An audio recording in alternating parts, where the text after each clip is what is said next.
Toughest exam है India का, UPSC, उसकी 2.5 लाख की फीस को हम 7,500 में कर दिए। और सेम बहुत बढ़िया, वेरी गुड।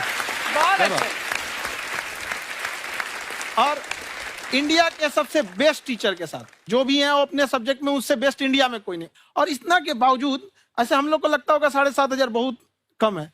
एक लड़की ने कहा कि सर शाम वाले बैच को ना मॉर्निंग में कर दीजिए। हम कहे बाबू तो इतना सबके इंडिविजुअल से तो बैच ट्रांसफर नहीं, क्या प्रॉब्लम है?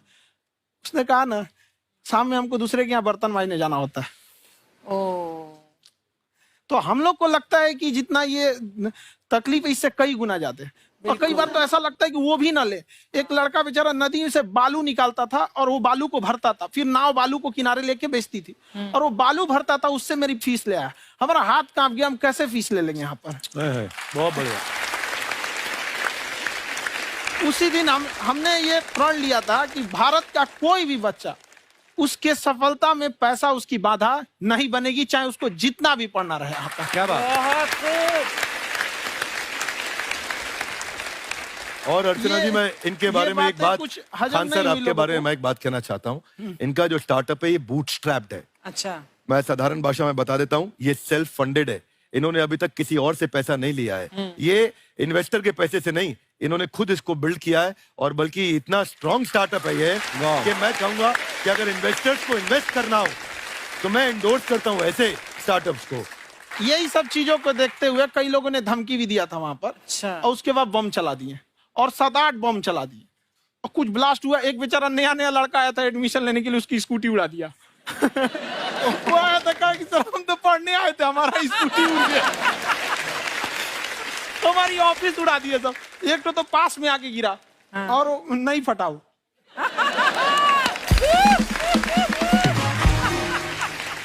बाद में बहुत सारे लोग धमकियां दिए, लेकिन कहते हैं ना सूरज कितना भी तेज चमक ले समंदर नहीं सुखा सकता। वाह वाह वाह, क्या बात है। मैम एक्चुअली ये फीस कम करने का एक और रीजन है। 2.5 लाख 3 लाख की जो फीस में सब लोग पढ़ाई अफोर्ड नहीं कर पाते। इसलिए वो कुछ ही लोग अफोर्ड कर पाते हैं, तो उनका मेंटल लेवल तो बहुत ऊपर चला जाता है। लेकिन एक पूरे देश का मेंटल लेवल थोड़ा सा स्टेबल नहीं हो पाता। तो जब फीस कम रहेगी तो हर वो लड़का तैयारी करने के लिए आगे आएगा जिसका सपना है देश के लिए कुछ करने का। सीटें लिमिटेड हैं, उन्हें को मिलेगी, लेकिन जिन्हें नहीं मिलेगी उसे मिलेगा देश का एक जिम्मेदार नागरिक। तो इस देश को बदलना। क्या बात है। हम लोग विश्व गुरु कहे जाते थे, क्यों? क्योंकि दुनिया से लोग हमारे यहाँ पढ़ने आए थे। चाइना से ह्वेनसांग आया, फायान आया, आज कोई नहीं आता है। हम लोग का उद्देश्य एक समय आएगा जो फिर आएंगे यहाँ पढ़ने के लिए। क्या बात है। पर आप देखो अर्चना जी, सबसे ज्यादा आईपीएस आईएएस बिहार से निकलते हैं। आप देखो पढ़ाई लिखाई में पॉलिटिशियन बहुत बड़े बड़े निकले हैं। तो ऐसा नहीं है, हर जगह ऑप्शन भी नहीं है वहाँ पे, इंडस्ट्री नहीं है, खेती करेगा तो कोई खास वो नहीं रहे। ऑप्शन भी नहीं है, सही बात है। बिहार की मिट्टी में एक चीज है, जिद तो बहुत जबरदस्त है। कुछ भी नहीं रहेगा तो सब कुछ पाने का उसको जिद रहेगा, करके भी दिखा देगा। वहाँ पे कर देंगे हम आपको। विवेक सर, आपके बारे में हमने सुना एक बार आप संन्यास लेने चले गए थे। कौन वापस लेके आया आपको? फिर कहाँ तक पहुंच गए थे आप? नहीं, मैं एमबीए की पढ़ाई के बाद मैं ये सोचा था कि अपना जीवन भगवान की सेवा में समर्पित कर दूं। अच्छा जी। बहुत साल मैं वृंदावन में रहा था और गुरुकुल में रहा था। अच्छा। और वहाँ सेवा करना बहुत अच्छी शिक्षा मिली। मैं बोलता हूँ मेरी असली एमबीए वही थी, मोस्ट ब्यूटीफुल एसोसिएशन। वाह। और मैं वहाँ भगवत गीता पढ़ी, जहाँ मुझे गीता से लगाव हुआ। तो मेरे गुरुजी का आदेश था कि आप भगवत गीता को बिजनेस मैनेजमेंट के साथ जोड़ के देश दुनिया में बताओ। मेरे को लगा बड़ा मुश्किल काम है। मैंने बाद में देखा कि डॉक्टर स्टीफन कॉवी, जिनकी किताब है 7 habits of highly effective people, आप सबने पढ़ी होगी। उन्होंने बोला मैंने 7 हैबिट भगवत गीता से लिए। और हमारे देश के लोग ऐसे हैं जो मेरी किताब पढ़ते हैं, जो कि 3.5 मिलियन कॉपीज बिक चुकी हैं, और भारत में भगवत गीता नहीं पढ़ते। तो मुझे लगा कि मैं गीता विद मैनेजमेंट के ऊपर आकर के बातचीत करूं। मुझे लगा बहुत कठिन होगा, पर मेरे गुरुजी का आदेश था कि कठिनाई आपको तभी तक दिखेगी जब कठिनाई को देखोगे। तो एक छोटा उन्होंने मुझे बताया, पूछा कि इस कमरे में लाल रंग कितनी जगह है, देखो आप भी एक बार जरा देख के बताओ। 7-8 जगह लाल रंग दिख रहा है यहाँ पे आपको? 1 ये 2, वो लाल रंग टी शर्ट पे 3 4 5, ये लाल हो गया 6, उधर लाल हो गया 7, एप्पल लाल, बिल्कुल ठीक 7। पर जब आप लाल रंग ढूंढ रहे थे तो क्या आपको हरा रंग दिख रहा था? Yes no? नहीं। जब आप लाल रंग ढूंढ रहे थे तो क्या आपको काला रंग दिख रहा था? Yes no? नहीं। नो। जिंदगी भी ऐसी है, जो ढूंढोगे वही मिलेगा, बाकी कुछ नहीं मिलेगा। तो उन्होंने कहा कि आप इसी सोल्यूशन पे फोकस करो और गीता के मैसेज को पहुंचाओ।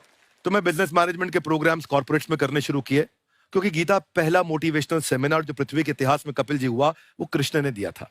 पहले मोटिवेशनल स्पीकर इस पृथ्वी के इतिहास के कृष्ण थे, जिन्होंने अर्जुन को रणभूमि में मोटिवेट किया था। बड़ी पेशेंस कृष्ण ने अपने लीडरशिप क्वालिटी से दिखाई, वो मुझसे मुझे बड़ा इंस्पायर किया, वो चर्चा ने इंस्पायर किया और डिस्कशन ने इंस्पायर किया। तो उस डिस्कशन को मैं आज भी लेके चलता हूं अपने साथ। कहां सर, हमने सुना है आप 5 स्टार में रुके थे कल और नीचे जाके वड़ा पाव खाने गए आप रेहड़ी पे।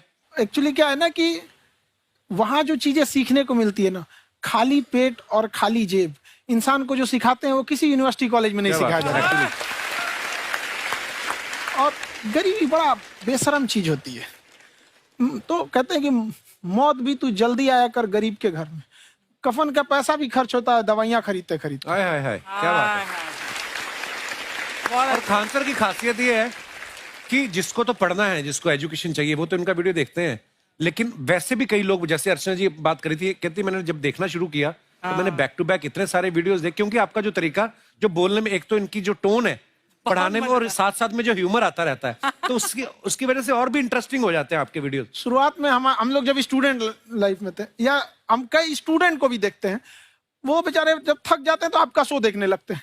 तो शुरू में हमको लगता था जब कि अरे यार हमारी पढ़ाई उसके लिए है, लेकिन पढ़ाई में थक जाता है, शो देख के नहीं थक जाता। तो हमने सोचा दोनों को मिक्स कर देते हैं। तो हमने उसको, और आज आपको पता नहीं हमने भी यही किया है। मिक्स करने। हमारे एजुकेशन सिस्टम में 2 कमी है, एक एजुकेशन की, दूसरा सिस्टम की। आप पटना से हैं ना? हाँ। हमें भी पटना पसंद है। बस कोई पटाने वाला चाहिए। नहीं, मजाक नहीं कर रहे हैं। आपका जो चैनल है, हम दिन में 10 बार आपके चैनल को सब्सक्राइब करते हैं। अरे हाँ, और बेल आइकन तो हम इतना जोर से दबाते हैं कि बाकी यूट्यूब वाले बाहर निकल के देखते हैं कि ये कौन है जिसने इनका चैनल इतना जोर से दबा दिया बेल आइकन। बुढ़िया, तो ये शर्म नहीं आती है? आते ही फ्लर्ट शुरू कर दिया ना तूने। तो जाते हुए करते हैं क्या? विवेक जी नमस्ते। आपसे एक काम था छोटा सा, कर देंगे आप? ये क्यों करेंगे? नहीं, गुरुजी हमेशा अपने वीडियो में कहते हैं कि विवेक से काम लो, विवेक से काम लो। विवेक मतलब दिमाग से काम लो आप। हाँ, तो विवेक जी अपने दिमाग से ही काम लेंगे। बहुत दिमाग है उनके पास। ये देखिए, जो आदमी, आपको मैं बताइए, जो आदमी बिना फिल्म किए कपिल शर्मा शो में आ गया, कितना दिमाग होगा उसके पास। लेकिन एक बात है जिसकी वजह से हम आप तीनों से नाराज हैं। क्यों? क्या बात? हर चीज में मोटिवेट मोटिवेट मोटिवेट क्या होता है? सच कह रहा है, जब भी ये शब्द सुनते हैं हमें लगता है कोई हमें चिढ़ा रहा है। बदल दीजिए ना, खाली मोटिवेट बोलना ही क्यों जरूरी है? कुछ और कीजिए। रोटी वेट, छोटी वेट, पतली वेट, कुछ भी बोलिए, मोटिवेट हटाइए। तो गुड़िया, तू भी एक्सरसाइज किया कर ना, देख डॉक्टर साहब ने कितना वजन कम किया है, तू भी कर ले। ठीक है, फिर मोटिवेट से ही चला लेंगे। लेकिन मोटिवेशन कोई बुरा बात नहीं है। हमारे दादाजी भी वैसे बहुत मोटिवेट करते थे। हाँ, एक बार तो तालाब में डूब रहे थे हमारे दादाजी। हमारे पास रस्सी भी था, ट्यूब भी था, फिर भी हम अपने दादाजी को बचा नहीं पाए। क्यों? क्योंकि हमने उनकी ओर तिनका फेंका ना, वही कहते थे डूबते को तिनका का सहारा काफी। नहीं लगा सहारा, दादाजी बुड़बुड़ बुड़बुड़ बुड़बुड़। गुड़िया, तू क्या करने आई इधर? अरे हाँ, हम क्या करने आए हैं, एक पूछना था सर, खान सर, ये जो हमारा एक चाचा का लड़का है, उसको क्या है, थोड़ा पढ़ाई में प्रॉब्लम हो रहा है, तो 12वीं का पढ़ाई आप उसको अच्छी तरह करवा के 12वीं पास करवा देंगे आप? करवा देंगे, वेरी गुड, बात कर लेते हैं। हाँ, राम सरोवर, देखो हमारा बात हो गया है, ये 10वीं जो तुमसे नहीं दिया जा रहा है वो नहीं देना है।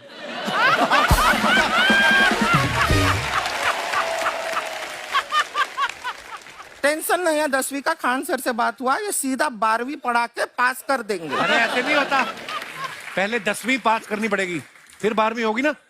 ऐसा कोई जरूरी नहीं है ये सीक्वेंस। हमारे मौसा जी थे, उनसे ना 10वीं हुई ना 12वीं हुई, अभी 3 दिन पहले सीधा उनकी 13वीं हुई।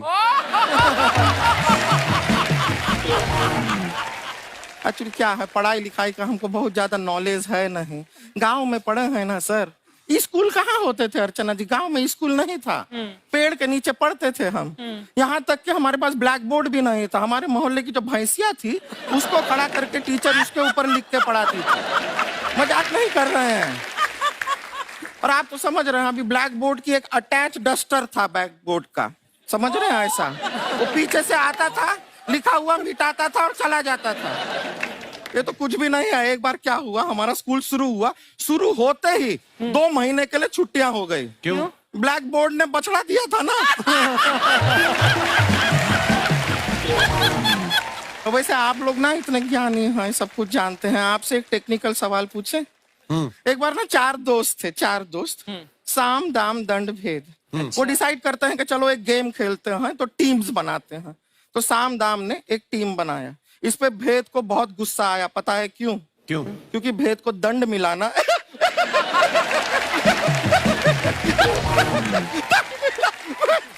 ये सिर्फ हंसती नहीं है सर, थोड़ा सा पेट्रोल पिला दो स्टार्ट भी हो जाती है। इतना है क्यों, और भी बता दीजिए। जब हम बीमार होते हैं हम डॉक्टर के पास नहीं मैकेनिक के पास जाते हैं, और डिटेल दे दीजिए। ऐसा कुछ नहीं है सर, ये बोलते हैं खाली। लेकिन अभी एक रिक्वेस्ट था सर, हमारा एक भाई है, पुरुषोत्तम नाम है उसका, वो गांव से आया हुआ है। आप लोग थोड़ा उससे सब बातचीत करेंगे, थोड़ा उसको प्रोत्साहन देंगे। और शर्मा जी, आपसे भी एक रिक्वेस्ट था, आपसे हमने कभी कुछ मांगा नहीं है। पुरुषोत्तम आएगा ना, एक बार बस उससे कह दीजिएगा, पुरुषोत्तम तुम कितने हैंडसम हो। मैंने देखा ही नहीं अभी तक हाँ, तो देख के बस बोल दीजिएगा तुम ठीक है। कितने हैंडसम हो, ऐसा बोल दीजिएगा प्लीज। ठीक है। हम बुला लेते हैं पुरुषोत्तम।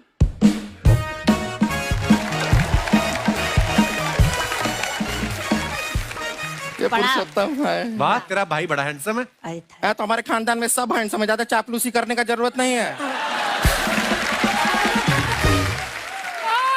देखा हमारा यहाँ पे कितना चलता है। एक नंबर दीदी, एक नंबर। सब लोग हैं, नमस्ते कर दो।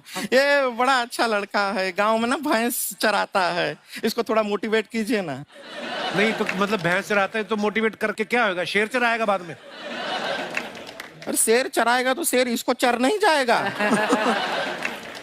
नहीं नहीं, ऐसे हम खाली कह रहे हैं, तुम्हारा चेहरा थोड़ा बकरी जैसा है ना, तो वैसे ये सब बड़े बड़े लोग हैं। इनको बताओ कहा क्या बनना चाहते हो जीवन में आगे? HR। HR? अरे वाह, देखे कोई बड़ा कंपनी में ह्यूमन रिसोर्स का काम करेगा ये। अरे HR मतलब दीदी Hrithik Roshan, tiny tin tin tiny tin tin. ना जूता पहनने का काम किया करो, जूता खाने का नहीं। काम किया है, कुछ बड़ा किया है लाइफ में? किया है ना दीदी, एक बकरी के बच्चे को बड़ा किया है। तो क्या जिराफ बना दिया बकरी के बच्चे को? अरे कुछ अलग किया है। हाँ दीदी, अलग किया है। वही बकरी का बच्चा भैंस का दूध पीने जा रहा है, तो हमने उसको अलग किया है। इससे नहीं होगा, मैं रहने दो, इधर आओ। ये देखो इतना बड़ा बड़ा लोग बैठा है, इनके सामने ऐसा बातें करोगे? इनसे मिलो, इनसे मिलो। विवेक जी तो कितना मार्केट के बारे में भी जानते हैं, मार्केट का कोई सवाल पूछो इनसे। सर परसों जो है मार्केट में हमारी साइकिल गायब हो गई, आपने देखा है क्या? हमारी साइकिल गायब हुई ना, हाँ। इसलिए दिमाग से पैदल हो तुम। पैदल समझते हो? हाँ। चल लोगे? 20 कदम चलोगे? हाँ। घूमो जरा, अभी 20 कदम चल के दिखाओ। निकलो।